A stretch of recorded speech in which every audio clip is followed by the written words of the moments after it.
ಮನೆ ಕುಸಿತದಲ್ಲಿ ಪುಣ್ಯಕ್ಕೆ ಈ ವರ್ಷ ಯಾವುದು ಕೂಡ ಇಲ್ಲಿ ಪ್ರಾಣ ಹಾನಿ ಆಗಿಲ್ಲ.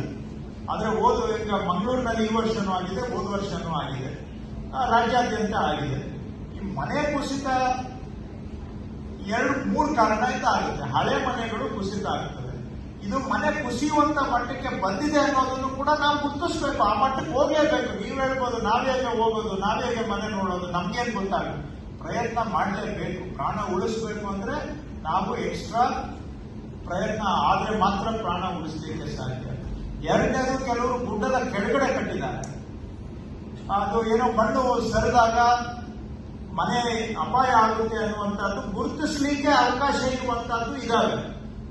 ಎಲ್ಲವನ್ನೂ ನಾವು ಗೆಸ್ ಮಾಡ್ಲಿಕ್ಕೆ ಆಗಲ್ಲ, ನಾನು ಒಪ್ಕೊಳ್ತೇನೆ. ಯಾಕಂದ್ರೆ ಪ್ರಕೃತಿಯನ್ನ ಪೂರ್ತಿ ಗೆಸ್ ಮಾಡುವಂತವ್ರು ಯಾರು ಇಲ್ಲ, ಯಾರಿಗೆ ಇದು ಸಾಧ್ಯ ಇಲ್ಲ.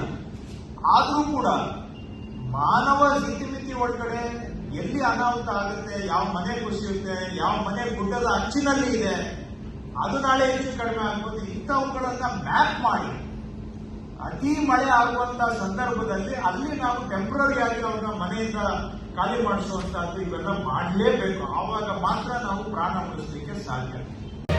ಮತ್ತಷ್ಟು ಸುದ್ದಿಗಳಿಗಾಗಿ ನೋಡ್ತಾ ಇರಿ ಪಬ್ಲಿಕ್ ನ್ಯೂಸ್ 24x7. ಇದು ಸತ್ಯದ ಧ್ವನಿ.